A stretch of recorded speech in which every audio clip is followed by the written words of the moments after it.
Budgeting पे हमारी discussion हो रही थी और कल हमने कैश बजटिंग की है, कंप्रीहेंसिव इलस्ट्रेशंस थी, उसको हमने देखा।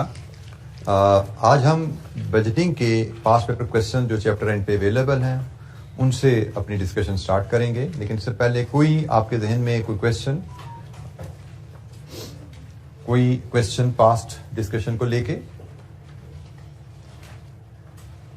अच्छा जी, सबसे पहले हम देखते हैं क्वेश्चन नंबर 1 को। पेज 165 पेज ये क्वेश्चन अवेलेबल है हमारे पास।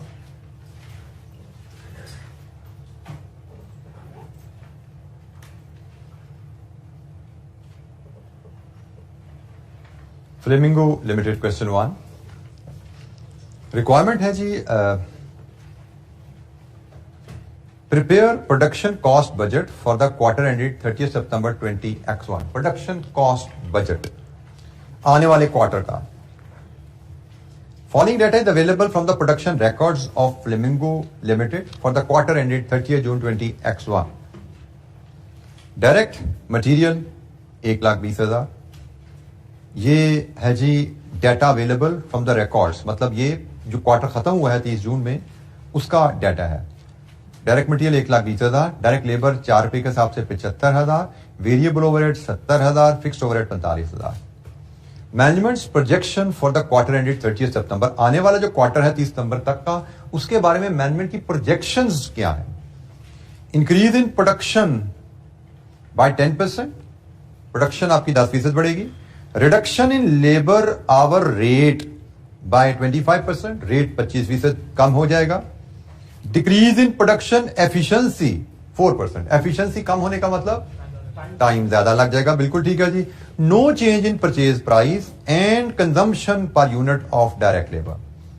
Variable overheads are allocated to production on the basis of direct labour hours. Variable overhead का ताल्लुक भी लेबर आवर्स से ही है। अच्छा जी, अब हमें पिछले क्वार्टर का एक्चुअल डाटा दिया गया है, अगले क्वार्टर की प्रोजेक्टेड चेंजेस बताई गई हैं। अगले क्वार्टर की प्रोजेक्टेड चेंजेस कि पिछले क्वार्टर से अगले क्वार्टर में क्या चेंजेस आने की उम्मीद है, और हमसे कहा गया है पिछले डाटा की बेस पे अगले क्वार्टर की चेंजेस इनकॉर्पोरेट करके बताइए नेक्स्ट क्वार्टर का बजट क्या आएगा। अच्छा, हमने अभी थोड़ी सी डिस्कशन हमारी बजटिंग में रहती है, मुझे लगता है ये सवाल उस थोड़ी सी डिस्कशन से रिलेट करता है, लेकिन 10 सेकंड की बात है, मैं इसलिए आपसे अभी शेयर कर लेता हूं। ये जो अप्रोच यहां पे हमें बजट बनाने के लिए कही जा रही है कि पिछले एक्चुअल डाटा में आने वाले पीरियड की प्रोजेक्टेड चेंजेस इनकॉर्पोरेट करके अगला बजट बनाइए, इसको कहा जाता है इंक्रीमेंटल बजटिंग।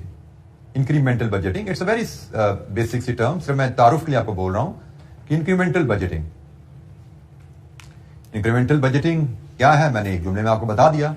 पिछले एक्चुअल डाटा को बेस करके आने वाले पीरियड की प्रोजेक्टेड चेंजेस इनकॉर्पोरेट कर लो तो अगले पीरियड का बजट बन जाता है। This is called incremental budgeting. There are other approaches towards preparing budget, उस पर हम बात करेंगे कुछ दिनों के बाद, सवाल जब हम कर लेंगे। बट फिलहाल हमें ये इंक्रीमेंटल बजट बनाने को कहा गया है, इंक्रीमेंटल अप्रोच से बजट बनाने को कहा गया है। अच्छा जी, ये सिर्फ नाम आपको बताया गया, otherwise things are very logical. हमें मटेरियल कॉस्ट पिछले क्वार्टर की दी गई है, इज इट फिक्स्ड कॉस्ट और variable cost? It's a variable cost. अब वेरिएबल कॉस्ट कैसे आई होगी, जरा इसका बैकएंड पे जाते हैं। ये आई होगी actual quantity into actual rate, ऐसा ही है। एक्चुअल क्वांटिटी कैसे आई होगी? Quantity per unit into actual production. यही कहानी है ना सारी, इतनी तो बैकग्राउंड बन रहा है कि हमें पता लगा कितने यूनिट्स बनाए into quantity per unit, total quantity आ गई, और total quantity into actual rate, actual cost आ गई। So quantity per unit, production और प्राइस, इन तीन को मल्टीप्लाई करें तो एक्चुअल कॉस्ट बनी है। तो भाई देख लो आगे क्या चेंजेस आ रही हैं इन तीनों चीजों में, इन तीन चीजों में आगे क्या चेंजेस आ रही हैं। सबसे पहले प्रोडक्शन में 10% इजाफा आ रहा है। लास्ट नोट नहीं, note number 4, price per unit, material की प्राइस में कोई चेंज नहीं है, कंजम्पशन में कोई चेंज नहीं है। इसका मतलब हमने कहा जी 3 चीजों को लेकर मटेरियल कॉस्ट बनती है, एक प्रोडक्शन, एक कंजम्पशन पर यूनिट, एक प्राइस पर यूनिट। इन तीनों में से सिर्फ एक में चेंज है, प्रोडक्शन में। तो भाई प्रोडक्शन की चेंज की वजह से अगली दफा मटेरियल कॉस्ट कितनी बदलेगी, गेज कर लेते हैं। It is very simple calculation. Question number 1 में हमारी प्रोजेक्टेड जो मटेरियल कॉस्ट होगी that will be 120,000 into 1.1, that's it, 132,000। ये आपका जी बजट आ गया मटेरियल कॉस्ट का अगले साल का। आपको कॉस्ट की कंस्ट्रक्शन अगर पता है कि भाई मटेरियल कॉस्ट बनती कैसे है, तो अगले पीरियड में उन कंपोनेंट्स में जो जो चेंज आ रहा है उसको इनकॉर्पोरेट कर लो। तो मटेरियल की कंस्ट्रक्शन हमने समझी, उसके हिसाब से हमने चेंजेस इनकॉर्पोरेट की। दूसरी कॉस्ट हमारी जी डायरेक्ट लेबर है। डायरेक्ट लेबर की कॉस्ट भी जरा समझो जरा, ये क्या होगी? प्रोडक्ट वेरिएबल कॉस्ट है ये भी। It will depend on number of units produced into time per unit, तो ये टोटल टाइम आ गया इनटू रेट, ऐसे बनी। अब देख लो इनमें क्या क्या चेंज आ रहा है। क्वेश्चन में देखो तो प्रोडक्शन बढ़ रही है, ठीक है, वो भी इफेक्ट आएगा। रेट कम हो रहा है, उसका इफेक्ट भी आएगा। एफिशिएंसी गिर रही है, उसका इफेक्ट भी आएगा, ठीक है। और कोई इफेक्ट? दैट्स इट, तीनों इफेक्ट आने वाले हैं ना। तो जनाब पिछले क्वार्टर की labour cost low,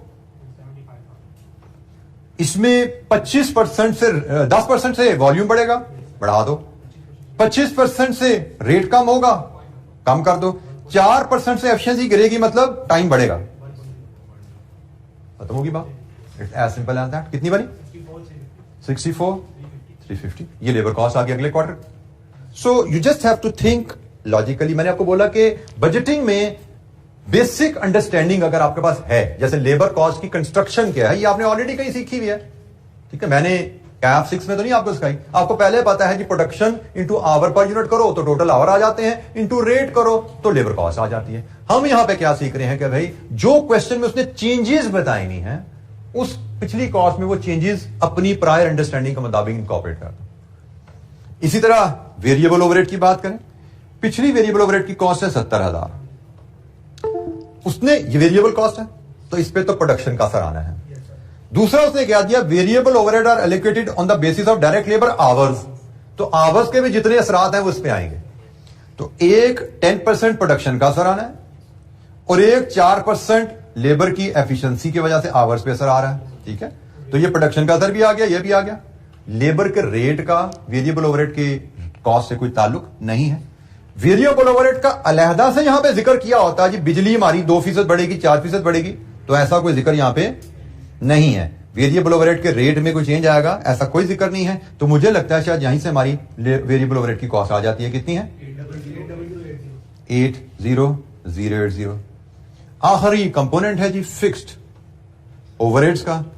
fixed overheads हमें पता है कि उसका वॉल्यूम से कोई फर्क नहीं है, इसका आवर से कोई फर्क नहीं है, इसका फर्क सिर्फ होता है रेट से कि भाई किराए का है तो किराया बढ़ गया है, कोई डेप्रिसिएशन है तो नया एसेट खरीद लिया, डेप्रिसिएशन बढ़ गई है। तो ऐसा कोई जिक्र क्वेश्चन में नहीं है, तो हम अज्यूम करेंगे इट विल रिमेन सेम।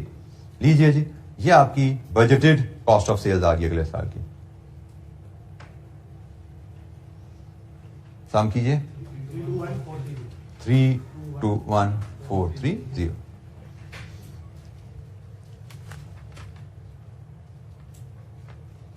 इसकी प्रेजेंटेशन बाकी तो शायद हमारी एग्जामिनर से मैच कर रही है। लेबर की कैलकुलेशन उसने थोड़ी दाएं बाएं घुमा के की है, मैटर नहीं करता, हमारा आंसर वही आ रहा है जो उसने निकाला हुआ है। उसने थोड़ी सी उसकी प्रेजेंटेशन फर्क की है, हमें इसको देखने की जरूरत नहीं है, हमारा आंसर मैच कर रहा है, वी आर कंफर्टेबल। जी एनी क्वेश्चन, कोई सवाल? बजटिंग में मैं फिर एक बार बता दूं, the key art is reading the statement and translating statement into numbers using your basic prior knowledge. जो आपने बेसिक सी चीजें सीखी हुई हैं उन नॉलेज को लेना है, स्टेटमेंट्स पढ़नी है और उसके मुताबिक हमने रिक्वायर्ड इंफॉर्मेशन प्रेजेंट करनी है।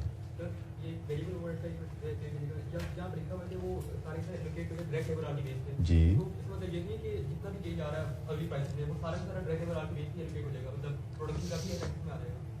बेटा, तो ये देख लेना, ये दो फैक्ट आवर्स को, यही दो चीजें इफेक्ट करती हैं ना,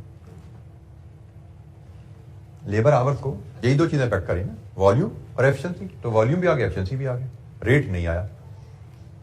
जी कोई सवाल? अच्छा जी, क्वेश्चन नंबर 3 जरा हम देखेंगे। ये थोड़ा सा कॉम्प्रिहेंसिव क्वेश्चन है, ये तो बड़ा बेसिक सा क्वेश्चन था, इसके नंबर तो यहां पे हमें नहीं दिए गए थे गालबन इस क्वेश्चन के, लेकिन दिस इज कॉल्ड, जैसे मैंने कहा, incremental approach of budgeting, technically इसका नाम था। अब हम देखेंगे क्वेश्चन नंबर 3, जो कि मार्क्स तो उसके भी हमें अवेलेबल नहीं है, बट ये क्वेश्चन पास्ट पेपर का क्वेश्चन आई रिकॉल है, और ये क्वेश्चन हमारे पास आया हुआ है बजटिंग का टॉपिक जब हमारे पास सीए फाइनल में होता था, अब 2017-18 तक की स्कीम में, तो ये उस स्कीम में, सीए फाइनल की स्कीम में मैनेजमेंट अकाउंटिंग के पेपर में जब बजटिंग होता था, वहां पे ये सवाल टेस्ट हुआ था। तो इस सवाल को पढ़ते हैं जी। क्या है रिक्वायरमेंट? इसकी दो है जी। Part A, compute the total budgeted profit under the present situation and if the recommendations of the consultants are accepted and implemented। दो ऑप्शंस हैं, इन दोनों ऑप्शन में आपने टोटल बजटेड प्रॉफिट कैलकुलेट करना है कि एक जो हमारी करंट पॉलिसी है इसके तहत चलें तो हमारा प्रॉफिट क्या आएगा, और अगर एक कंसल्टेंट की प्रपोजल हम इंप्लीमेंट करें तो उसके तहत हमारा प्रॉफिट क्या आएगा। पार्ट बी को हम बाद में देखेंगे। फिलहाल हम बजटेड प्रॉफिट दो यहां पे निकालने हैं, उसके लिए सवाल को पढ़ते हैं। Umair enterprises, the home appliances division of Umair Enterprises assembles and markets television sets. The company has a long-term agreement with a foreign supplier for the supply of electronic kits for its television sets. The relevant details extracted from the budget for the next financial year are as follows. C&F value of each electronic kit, ये budget से extract निकाले गए हैं। अगले period का जो budget है उससे कुछ इंफॉर्मेशन निकाली गई है। CNF value of each electronic kit जो हम इंपोर्ट करते हैं 9500। Estimate cost of import related expenses duties etcetera 900। Variable cost of local value addition for each set 3500। Variable selling and admin expenses per set 900। Annual fixed production expenses 12 million. Annual fixed selling and admin expenses 9 million. शायद ये हमारे variable production cost है, ये हमारी variable selling cost है, ये हमारी fixed production cost, ये तो खैर क्लियरली लिखा हुआ है, और ये हमारी फिक्स्ड सेलिंग कॉस्ट। ठीक हो गया। तो ये वेरिएबल, ये भी वेरिएबल, ये फिक्स, ये fix. Fixed production overheads are allocated on the basis of budgeted production which is 5000।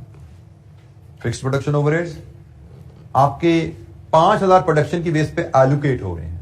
हमें बजटेड प्रॉफिट बनाने को कहा गया है। You should recall from your earlier studies कि प्रॉफिट कैलकुलेट करने के दो तरीके होते हैं, एक मार्जिनल कॉस्टिंग, एक एब्जॉर्प्शन कॉस्टिंग। ठीक है। तो यहां पे उसने कहा फिक्स्ड ओवरहेड को प्रोडक्शन में तकसीम किया जा रहा है। फिक्स्ड ओवरहेड को प्रोडक्शन में तकसीम सिर्फ एब्जॉर्प्शन कॉस्टिंग में किया जाता है। ठीक हो गया। तो हमें इसने बता दिया पीएनएल एब्जॉर्प्शन कॉस्टिंग के तहत कैलकुलेट करना है। बजटेड प्रॉफिट बनाना ना, तो वो एब्जॉर्प्शन कॉस्टिंग के तहत बनाना है। यहां से हमें उसने वो भी हिंट दे दिया।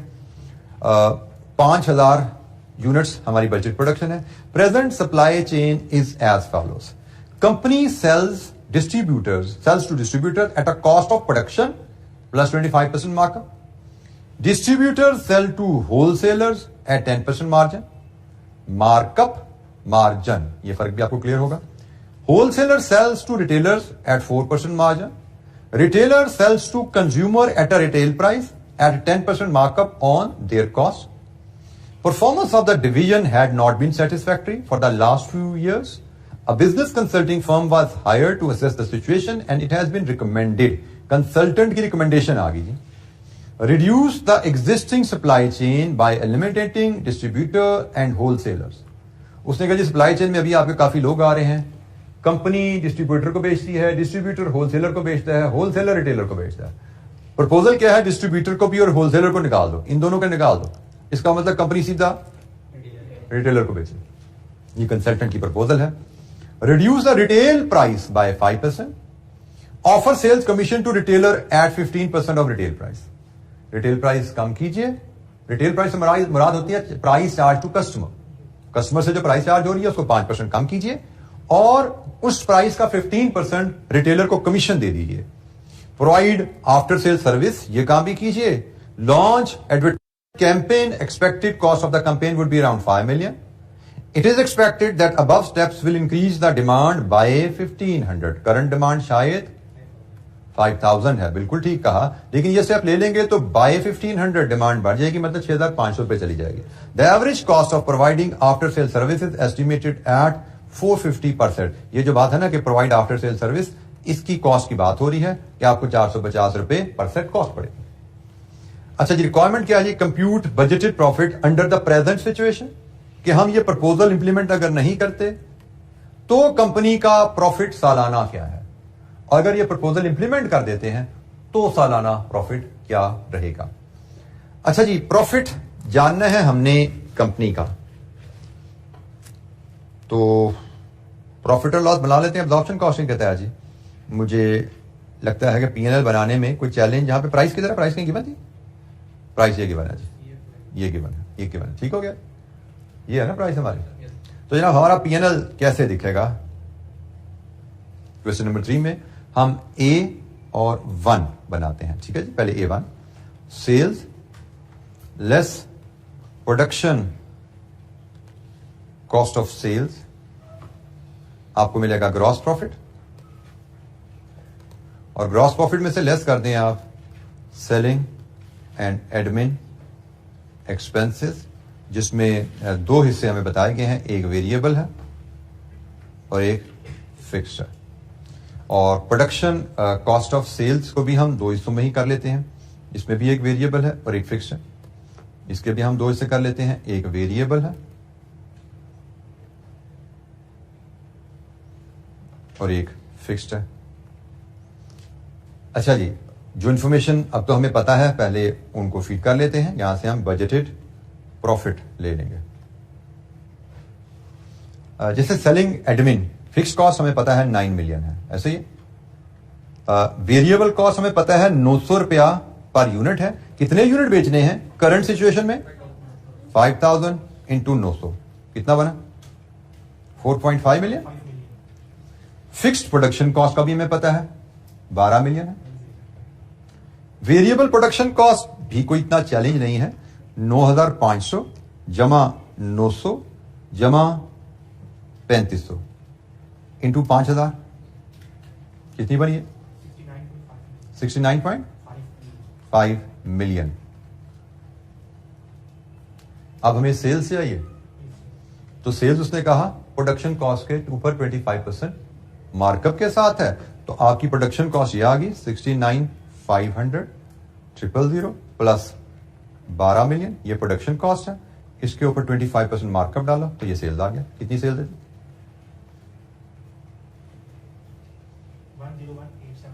101,875,000। लीजिए जी, revenue minus production cost of sales, gross profit आएगा। कितना ग्रॉस प्रॉफिट,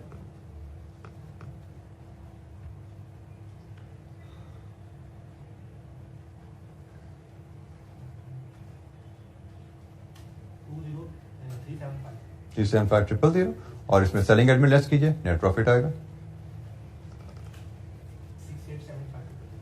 6875,000। कंपनी अपनी प्रोडक्शन कॉस्ट पे 25% मार्कअप डाल के डिस्ट्रीब्यूटर को बेच देती है, सही है जी। कंपनी ने अपनी प्रोडक्शन कॉस्ट पे 25% मार्कअप डाल के डिस्ट्रीब्यूटर को बेच दिया, तो कंपनी का रेवेन्यू तो यहां बुक हो गया। आगे डिस्ट्रीब्यूटर ने कितना मुनाफा कमाया, होलसेलर ने कितना मुनाफा कमाया, रिटेलर ने कितना मुनाफा कमाया, उससे कंपनी का क्या, कंपनी का काम तो यहां खत्म हो गया। अपनी प्रोडक्शन कॉस्ट एब्जॉर्प्शन बेसिस पे प्रोडक्शन कॉस्ट पे 25% डालो, मार्कअप बेच दो, तो ये जनाब रेवेन्यू है, ये प्रोडक्शन कॉस्ट है, gross profit and net profit. पहला पार्ट ये खत्म हुआ जी। Budgeted profit under current scheme क्या आता है। अब budgeted profit under the impact of consultants proposal. अगर कंसल्टेंट्स की प्रपोजल हम ले लेते हैं तो हमारा प्रॉफिट कहां जाएगा, फिर हमारी सेल्स कहां जाएंगी, फिर हमारी less production cost of sales किधर होगी, इसका वेरिएबल पार्ट भी होगा, इसका फिक्स्ड पार्ट भी होगा। देन ग्रॉस प्रॉफिट आएगा, ग्रॉस प्रॉफिट में से फिर हम लेस करेंगे उसी अंदाज में सेलिंग एंड एडमिन एक्सपेंसेस, जिसमें वेरिएबल पार्ट भी है, फिक्स्ड पार्ट भी है, लेकिन इसके अलावा और खर्चे भी आ गए हैं। एक एडवर्टीजमेंट कैंपेन आ गई है, एक आफ्टर सेल सर्विस भी आ गई है, और एक कमीशन भी आ गई है। ये नए खर्चे आ गए ना 3, ये पहले नहीं है। अब हमसे कहा कंसल्टेंट की प्रपोजल लगाओगे तो पीएनएल क्या बनता है। तो कंसल्टेंट की प्रपोजल में एक तो यहां प्राइस बदल जाएगी, यूनिट्स भी 6500 हो जाएंगे, प्राइस भी बदल जाएगी। एक तो ये चेंज आया, और इसके अलावा 1 2 3 ये चेंजेस आई हैं। और यहां से हम नेट प्रॉफिट कैलकुलेट करेंगे। दोनों ऑप्शन में बजटेड प्रॉफिट हमारा क्या है। अच्छा, जिसमें अगेन जैसे मैं पहले भी कहता हूं, जो चीजें इजी हैं उनको पहले डाल दीजिए। जैसे एडवर्टीजमेंट कैंपेन रेडीली अवेलेबल है 5 million, after sale service readily available है 450 रुपए पर सेट, 6500 सेट्स अवेलेबल है ना रेडी। इनको कैलकुलेट कर दिए, कितनी बनी 2925 000। ये कमीशन है, ये तो सेल्स आएंगी, इसका 15% करेंगे, कमीशन भी आ जाएगा। सेल्स का 15% कमीशन देना ना, तो रेवेन्यू आएगा, उसका 15% कमीशन भी आ जाएगा। फिक्स कॉस्ट तो प्रोडक्शन की, सेल्स की, वो तो 9 मिलियन ही रहेगी, इसमें तो कोई फर्क नहीं आएगा। और वेरिएबल कॉस्ट, उसमें भी in the absence of information हम यही अज्यूम करेंगे वो 900 रुपए ही रहेगी, बट फर्क क्या है, 6500 यूनिट्स बेच रहे हैं हम। तो ये जनाब सेलिंग एडमिन, हमें हमारी सिर्फ एक आइटम ये मिसिंग है जी। बताइए ये वेरिएबल कॉस्ट कितनी बनती है? 5.85 मिलियन। इजी फिगर्स फर्स्ट, ये सारी फिगर्स आसान, मैं आसान फिगर्स को पहले इनकॉर्पोरेट करता जा रहा हूं, ऊपर जाकर आपको पता लग जाएगा। इसमें सबसे आप कह लें जो चैलेंजिंग फिगर है ना, वो ये, this is the challenging figure. और अगर हमने ट्रेडिशनल वे में सेल्स ऊपर से काम करना शुरू किया, पहली फिगर पे फंसे, अक्सर बच्चे, मेजोरिटी बच्चे यहीं पे छोड़ जाएंगे पेपर, पहले प्राइस नहीं निकल रही भाई, तो आगे क्या करना है? स्टेप बाय मार्किंग, याद रखिएगा। स्टेप बाय मार्किंग की एक और अहमियत मैं आपको बता दूं, जो मैं आपसे जिक्र करना भूल गया। मैंने आपसे दो बातें कही, एक स्टेप बाय मार्किंग कहा था, एक मैंने कहा था एग्जामिनर कमेंट्स। ये दो चीजें हैं जो आपको एज अ हैबिट देखनी चाहिए। अभी आप लोगों के पास तो एमएफए में इतना बेनिफिट अवेलेबल नहीं है, लेकिन रिसेंट अटेम्प्ट तो गुजर गई, एक अटेम्प्ट में तो शायद ये आपको फैसिलिटी मिल चुकी होगी।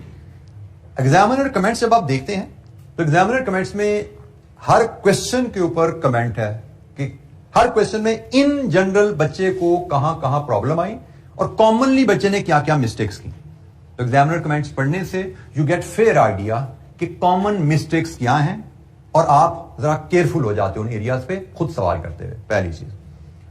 दूसरी चीज, रीसेंट अटेम्प्ट के एग्जामिनर कमेंट्स देखते हो तो आपको पता लगता है कि रीसेंट अटेम्प्ट में वर्स्ट परफॉर्मेंस किस टॉपिक पे बच्चों ने दी। जिस टॉपिक पे वर्स्ट परफॉर्मेंस दी, जिस पे एग्जामिनर ने उनकी खिंचाई की, उस टॉपिक की रिपीट होने की लाइक्लीहुड बहुत ज्यादा होती है कमिंग अटेम्प्ट में। ये दूसरा बेनिफिट आ गया। तीसरा बेनिफिट एक और आता है कि एग्जामिनर आपको हर क्वेश्चन का पासिंग रेट बता रहा होता है। एक है ओवरऑल पेपर का पासिंग रेट, कि पेपर में 40% बच्चा पास हुआ। फिर वो बताता है क्वेश्चन नंबर 1 में कितने % बच्चा पास हुआ, मतलब क्वेश्चन नंबर 1 में 50% से ज्यादा मार्क्स कितने बच्चों ने लिए, क्वेश्चन नंबर 2 में 50% से ज्यादा कितने मार्क्स कितने बच्चों ने लिए। जैसे ये मैं कल आपके, क्योंकि पेपर नया है, ये डाटा में कितना अवेलेबल है अभी मैं उसको नहीं देख पाया, लेकिन मैंने कॉस्ट एंड मैनेजमेंट अकाउंटिंग के पेपर में ये चीज देखी, आप लोग पढ़ के आए वो। उसमें क्लास में डिस्कशन में बात की कि ओवरहेड का क्वेश्चन आया तो 50% बच्चा पास है, 60% बच्चा पास है। प्रोसेस कॉस्टिंग का क्वेश्चन है, 40% बच्चा पास है। मार्जिन ऑफ पीएनएल का क्वेश्चन है, 60% बच्चा पास है। सीवीपी एनालिसिस का क्वेश्चन आया, 11% बच्चा पास है। डिसीजन मेकिंग का क्वेश्चन आया, 1% बच्चा पास है। ठीक है, तो this give you a fair idea कि स्टूडेंट्स को किन क्वेश्चन में इन जनरल प्रॉब्लम आती है। तो प्रॉब्लम की वजह पूछनी हो तो खुद समझ आ जाए, अच्छी बात है। नहीं समझ आए तो फिर टीचर्स और मेंटोर के पास आप जा सकते हैं। कम से कम सीवीपी और डिसीजन मेकिंग के रेफरेंस में बता दूं, इन दोनों टॉपिक्स में चूंकि आप में से ज्यादातर बच्चे पढ़ चुके हैं, you need to apply your mind. बाकी सारे फॉर्मेट्स हैं, ओवरहेड्स का चैप्टर फॉर्मेट ठक ठक ठक, process costing debit credit, marginal option PNL, ज्यादातर क्वेश्चंस थे वो स्टैंडर्डाइज्ड फॉर्मेट थे, मिलते जुलते फॉर्मेट्स जो पिछले सवालों में लगे हुए थे पास पेपर में वही लग जाते हैं। लेकिन सीवीपी में, डिसीजन मेकिंग में यू हैव टू थिंक कि भाई किस तरह मैं रिक्वायरमेंट को किस कॉम्बिनेशन ऑफ फॉर्मूला से दाएं बाएं घुमा के पकड़ूं मैं। सीवीपी में क्वेश्चन चैलेंज आ गया। डिसीजन मेकिंग में भाई सिचुएशन क्या होती है, ये मेक और बाय है, लिमिटिंग फैक्टर है, इसके स्टेप्स क्या हैं, उसके मुताबिक अप्लाई करना। जहां पे माइंड अप्लाई करना आ गया वहां पे प्रॉब्लम आ गई। तो यही चैलेंज आपको एमएफए में भी रहने वाला है। You will have to apply mind here. जैसे बजटिंग की बात कर रहे हैं, इसमें तो बजटिंग में तो आपको कोई अंदाजा ही नहीं है कि आपने कहा, मतलब जैसे मैंने जो आंसर प्रेजेंट किया, डिफरेंट आंसर प्रेजेंट एग्जामिनर ने किए हुए हैं, लेकिन असल चीज है सोच के कैलकुलेशन ड्राइव करना कि किसको किससे जरूरत देनी है, किसको किससे तकसीम देना है और कैसे उन्हें चीजों को लेकर चलना है। तो जहां पे सोचने का काम आता है वहां पे जनरली बच्चों की परफॉर्मेंस पुअर हो जाती है। और इसका हल जो है वो वही है जो मैंने आपसे कहा है कि रीडिंग की हैबिट रखिए, क्वेश्चन पहले किताब पढ़िए, नोट्स पढ़िए, बार बार पढ़िए, ताकि understanding of the concept basics आपकी अच्छी रहे। दूसरी बात, क्वेश्चंस को बार बार पढ़ के खुद अटेम्प्ट कीजिए without the help of the solution. खुद उसका सोल्यूशन डिवाइस करने की कोशिश कीजिए, उसका फॉर्मेट के बारे में सोचिए, उसमें जो फार्मूला लगने हैं, किस सीक्वेंस में, किस कॉम्बिनेशन में फार्मूला लगने हैं, खुद माइंड अप्लाई कीजिए। जितनी आप सोचने की प्रैक्टिस खुद करेंगे उतना आपका जहन स्ट्रांग होता जाएगा, ट्रेन होता जाएगा इस चीज पे, और एग्जाम में आपकी परफॉर्मेंस बेहतर रहेगी। ठीक है, तो ये इसको चीज काइंडली को देखते रहिएगा और मैनेज कीजिएगा। अच्छा जी, हमने ये भी एक अप्रोच है कि भाई मुश्किल चीज में फंसना नहीं है। अगर ये मुश्किल है, समझ नहीं आ रही, तो छोड़ दो, अगली कर लो जो मैंने किया। मुझे लगा था प्राइस यहां पे दिक्कत होनी है, तो मैंने जो सिंपल चीजें मुझे आसान सा नजर आ रही थी, एक नंबर आधा नंबर, एक नंबर आधा नंबर, मैंने लेना शुरू कर दिया। इसी तरह मैं प्रोडक्शन कॉस्ट पे आता हूं, तो फिक्स प्रोडक्शन कॉस्ट मैं 5000 बना के बेचूं या 6500 बना के बेचूं, फिक्स प्रोडक्शन कॉस्ट तो वही रहने वाली है ना, 12 मिलियन है। और वेरिएबल प्रोडक्शन कॉस्ट वो भी तो नहीं बदलने वाली ना, मैं 5000 बना के बेचूं, 6500 बना के बेचूं, प्रोडक्शन कॉस्ट तो नहीं बदलने वाली। तो प्रोडक्शन कॉस्ट तो वही रहेगी जो हमने पहले निकाली, वो है 9500 जमा 900 जमा 3500 इंटू 6500, कितनी बनी है?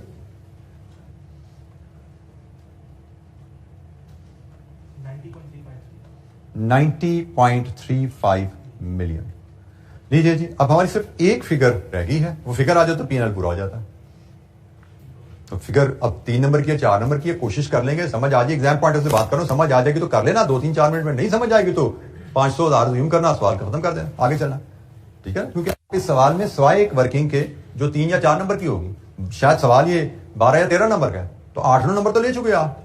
इसकी कोशिश कर लेंगे, 2-4 मिनट में समझ आ जाएगी तो कर लेंगे, स्कोर करेंगे। इसको भी नहीं समझ आए तो टेंशन कोई नहीं है, हम 70-80% स्कोर इस सवाल में कर चुके हैं। और हमें यही अप्रोच न्यूमेरिकल क्वेश्चन में रखनी होती है कि हम कितना स्कोर ले चुके हैं सवाल में। अगर हमारी ख्वाहिश परफेक्ट स्कोर की हो सकती है, लेकिन परफेक्ट स्कोर ना होने का मतलब ये नहीं कि हम फेल होने जा रहे हैं।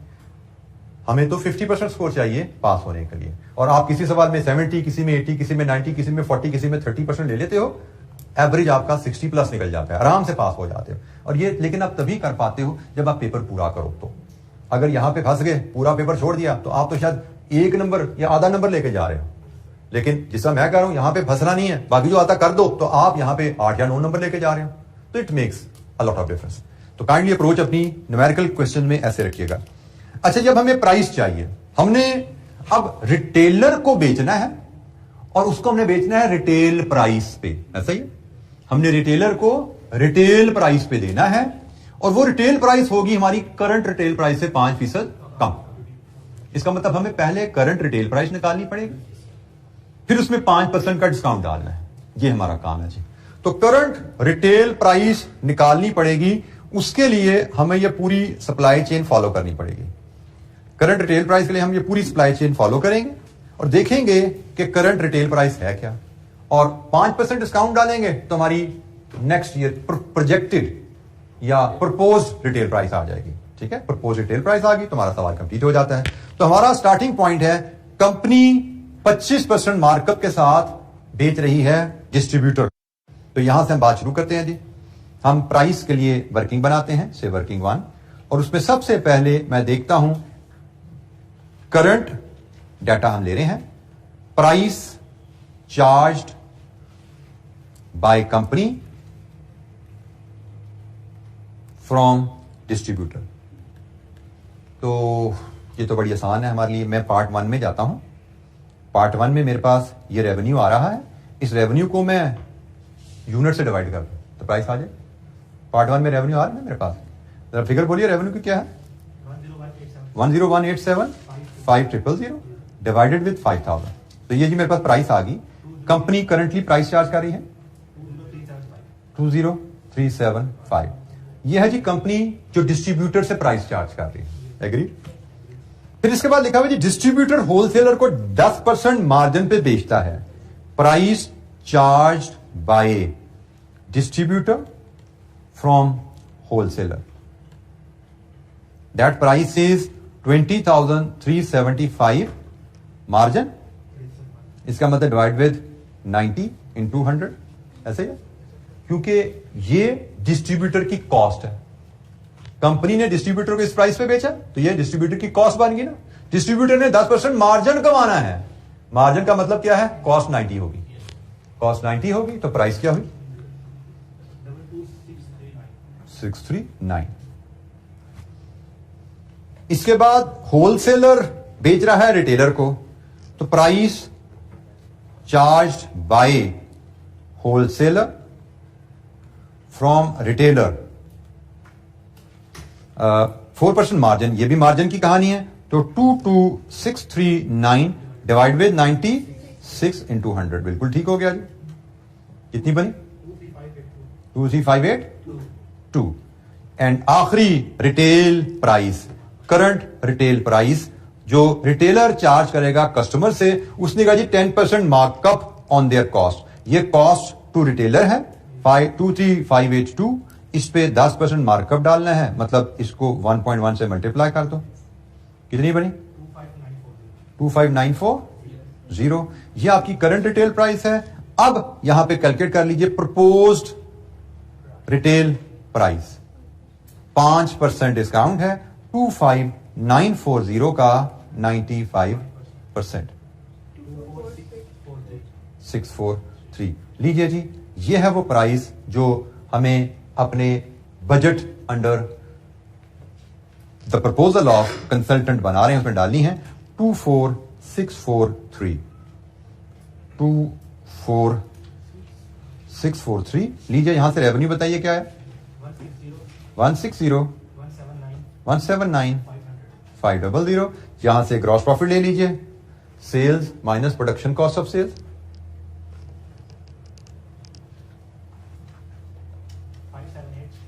578 29500 जी। यहां से अब कमीशन रह गया हमारा जी, सेल यहां पे फीड करेंगे 160 179 500 का 15% कमीशन, ये भी कैलकुलेट कर लें।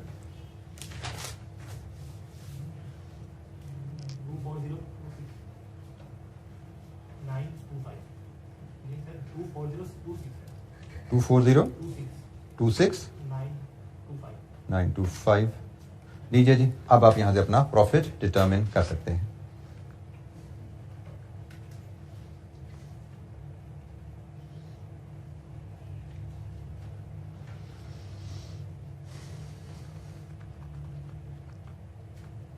Net profit, budgeted profit, gross profit में से सारे एक्सपेंसेस लेस कीजिए, प्रॉफिट आएगा आपका 160। नीचे कीजिए कैलकुलेशन,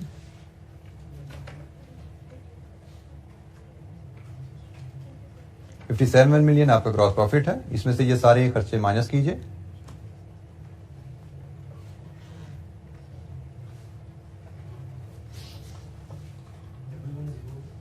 डबल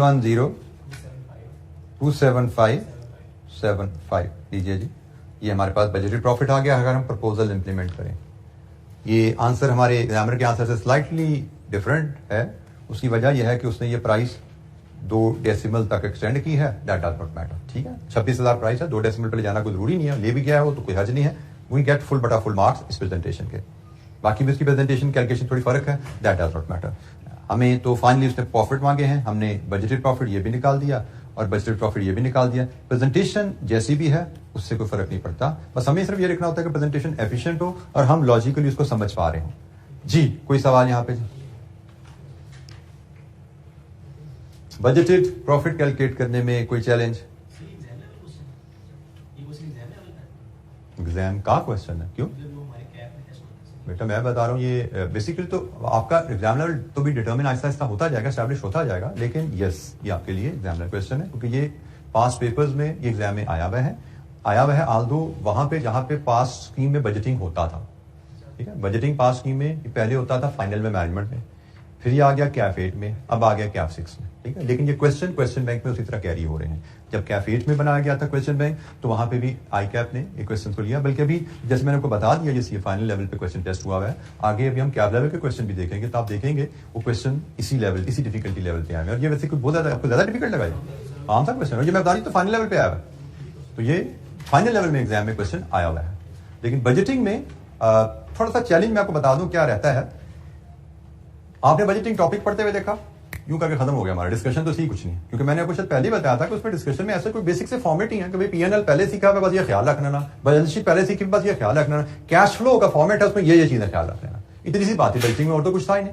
बजटिंग का असल चैलेंज एग्जामिनर डालता ही क्वेश्चन में है। अभी जैसे जैसे आगे चलेंगे आप देखेंगे कि स्टेटमेंट को पढ़ के नंबर में ट्रांसलेट करना, ये चैलेंज मुश्किल से मुश्किल होता जाएगा। बजटिंग में बेसिक फॉर्मेट्स आपने जो सीखे में वही इस्तेमाल होते हैं, सिर्फ की क्या है स्टेटमेंट को ध्यान से समझ के पढ़ना। आगे जैसे जैसे चलेंगे आपको कोशिश हम करते यही है, मैं जब प्लानिंग करता हूं लेक्चर की तो प्रैक्टिस की तो कोशिश ये शुरू में आसान सवाल डाले जाएं, आहिस्ता आहिस्ता फिर जरा मॉडरेट और टफ क्वेश्चन की तरफ जाएं। ये बेशक ये फाइनल में सवाल आया था, लेकिन ये आसान सवालों में से एक सवाल है। जी एनी क्वेश्चन, कोई सवाल? अच्छा, इसका एक पार्ट बी भी है, थ्योरी है, हमें इसको भी देखना चाहिए क्योंकि हमें थ्योरी के भी क्वेश्चन आ सकते हैं एग्जाम में, पार्ट आ सकते हैं। Briefly describe what other factors would you consider while implementing the consultant's recommendation? मतलब फाइनेंशियली तो लगा ये रिकमेंडेशन, ये प्रपोजल अच्छी है कि हमारा प्रॉफिट तकरीबन 6.8 मिलियन से 11 मिलियन पे जाता है, तो फाइनेंशियली तो उसने कहा प्रपोजल अच्छी है। What other factor you will consider before finalizing that scene? और क्या चीजें सोचनी चाहिए? तो जब अदर फैक्टर की बात की तो ये नॉन फाइनेंशियल फैक्टर्स आ जाते हैं। नॉन फाइनेंशियल फैक्टर्स में आपके ऑपरेशनल मैटर्स आ जाते हैं। जैसे यहां पे बात की जा रही है कि आप ये स्कीम बदलें और 5000 की जगह 6500 यूनिट बना के बेचें, तो पहला फैक्टर तो यही आता है, do we have the capacity to produce 6500 units? क्योंकि भाई कंसल्टेंट प्रपोजल इंप्लीमेंट तभी करो ना जब 6500 की प्रोडक्शन कैपेसिटी हो। दूसरा केस, कंसल्टेंट कह रहे हैं जी आप अभी डिस्ट्रीब्यूटर को बेच के फारग हो जाते हो, अब डिस्ट्रीब्यूटर को भी निकालो, होलसेलर के भी निकालो, रिटेलर के पास चले जाओ। बेसिकली कंपनी डिस्ट्रीब्यूटर को बेचती है, डिस्ट्रीब्यूटर होलसेलर को बेचती है, होलसेलर रिटेलर को बेचती है। एक कंपनी में भी 4 डिस्ट्रीब्यूटर से डील कर रही है, 4 डिस्ट्रीब्यूटर में भी 100 होलसेलर से डील कर रहे हैं, 100 होलसेलर में भी 1000 रिटेलर से डील कर रहे हैं। तो प्रपोजल क्या है? अब कंपनी 4 डिस्ट्रीब्यूटर से नहीं 1000 रिटेलर से डील करे। This is another operational challenge. क्या हमारी सेल्स टीम इतनी स्ट्रांग है कि 1000 कस्टमर से डील कर सके? सिर्फ प्रपोजल आना और नंबरों में अच्छा लगना काफी नहीं है, उसकी प्रैक्टिकल साइड भी देखनी है कि भाई अभी हमारी सेल टीम 4 कस्टमर से डील करती है, हमारे 4 डिस्ट्रीब्यूटर उनको बेच रहे हैं, उनसे पैसे इकट्ठे कर रहे हैं। अब 100 रिटेलर को बेचना, उनसे ऑर्डर लेना, उनको चीजें भेजना, फिर उनसे पैसे रिकवर करना, क्या हमारी कैपेसिटी है? We need to consider. हो सकता है ना हो। तीसरा पॉइंट इसमें आता है, हम कह रहे हैं कि आफ्टर सेल सर्विस भी दें। Do we have the infrastructure and staff to provide to commit that service? ये तीसरा इंपैक्ट है कि आफ्टर सेल सर्विस देने की कैपेसिटी हमारे पास है, इंफ्रास्ट्रक्चर है, स्टाफ है। सिर्फ एडवर्टाइज करने से थोड़ी सर्विस मिल जानी, आपको पीछे पूरा लाइनअप करने पड़ते हैं, स्पेयर पार्ट्स रखने पड़ते हैं, आपको टीम हायर करनी पड़ती है, आपको वर्कशॉप बनानी पड़ती है, इसके बाद ही आप आफ्टर सेल सर्विस दे पाएंगे, उसको देखने की जरूरत है। और शायद आखिरी पॉइंट यहां पे डाल सकते हैं कि हमने कहा जी 5 मिलियन की advertisement campaign would be sufficient along with other factors to push the sale above by 1500 units. तो इसकी क्या लॉजिक, क्या जस्टिफिकेशन है? क्या इसकी कोई हमारा सर्वे या इस पर कोई हमारी कोई स्ट्रॉन्ग कोरिलेशन इसका हमने स्टैब्लिश किया हुआ है कि 5 मिलियन की सेल्स और ये फैक्टर से हम 1500 यूनिट ज्यादा बेच पाएंगे? तो उसको भी हमें कंसिडर करने की जरूरत है। ऐसा ना हो कि 5 मिलियन की कैंपेन हमारी अगर इफेक्टिवली प्लान ना हो तो 5 मिलियन जाया भी हो सकते हैं। अगर इफेक्टिवली प्लान नहीं है, ऑब्जेक्टिव को हम मीट शायद ना कर पाए। जी एनी क्वेश्चन, कोई सवाल?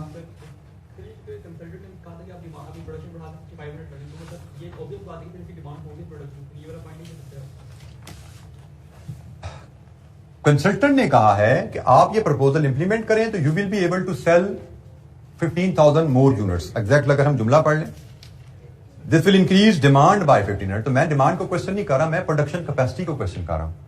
भाई आप 1500 की डिमांड तो बढ़ा लो, पीछे प्रोडक्शन फैक्ट्री में प्रोडक्शन कैपेसिटी है 1500 यूनिट मजीद बनाने की। दिस वाज द क्वेश्चन जो मैंने बात की आपसे। अच्छा जी, हमारे पास जो नेक्स्ट मैं आपसे 2-3 क्वेश्चन जो शेयर कर लेता हूं, जो बल्कि मैं पूरा प्लान ही आपसे शेयर कर लेता हूं जो मैंने प्रैक्टिस का बनाया हुआ है, जो हम कल ऑनवर्ड कंटिन्यू करेंगे, ताकि आप में से अगर कोई ऑन योर ऑन भी कुछ घर में टाइम क्वेश्चन करना चाहें तो वो कर सकें। मेरे प्लान में है जी 1-3 ये हमने कर लिया, इसके बाद 23 है, फिर 5 है, 22 को मैंने थोड़ा सा आप समझें फिलहाल इसको ड्रॉप किया अपने प्लान में से।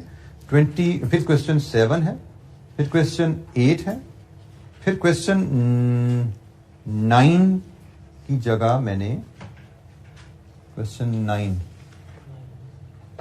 and 10 and 11 9 10 11 क्वेश्चन 9 भी मैंने ड्रॉप किया। 10 बेसिकली पहले मेरी किताब में प्लान में नहीं था, 10 को मैंने ऐड किया। 10 को मैंने इसलिए ऐड किया कि ये मॉडल पेपर का क्वेश्चन है। बुक में 10 ओरिजिनली मेरे प्लान में नहीं था, तो 10 को मैंने ऐड किया because it is the question from the model paper, तो आपको वो भी थोड़ा सा आइडिया हो जाएगा। रिसेंट अटेम्प्ट मैंने अभी टच नहीं की, उसको हम रिवीजन प्लान में टच करेंगे। तो ये भी हमारे पास प्लान है जो कि हमने क्लास में करने हैं। बाकी ये आपकी इसके लिए ये क्वेश्चन भी जो मैंने छोड़े हैं और बाकी भी जो क्वेश्चन वो सारे आप समझे आपकी होम असाइनमेंट में रहेंगे। और बजटिंग में रिवीजन में टाइम नहीं जगना, बाकी टॉपिक्स में रिवीजन में टाइम रिक्वायर्ड है, बजटिंग में रिवीजन के लिए कुछ है ही नहीं, सब कुछ प्रैक्टिस में ही आपके, क्योंकि रिवीजन का इसका मटेरियल पेजेस तो 2-4 पेजेस ही हैं। फोरकास्टिंग के कुछ 4-6 पेजेस हैं जो पढ़ने वाले हैं। फोरकास्टिंग के बारे में मैंने आपको बता दिया, सिलेबस में पहले नहीं होता था, नया आपके सिलेबस में कैप लेवल पे ऐड हुआ है, उसके लिए हमें प्रिपेयर रहना है। हमें कहीं एमसीक्यू में या कहीं 2-3 नंबर उसका पार्ट बन सकता है। मेन क्वेश्चन में बजटिंग से ही आएगा, जिसके लिए हम ये प्रैक्टिस क्वेश्चन हमने कर लिए। ठीक है जी, तो कल इंशाअल्लाह हम कंटिन्यू करेंगे मजीद क्वेश्चन की तरफ।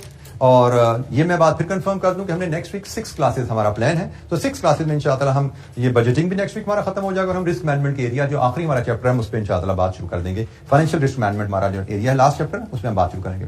थैंक यू, अस्सलाम वालेकुम।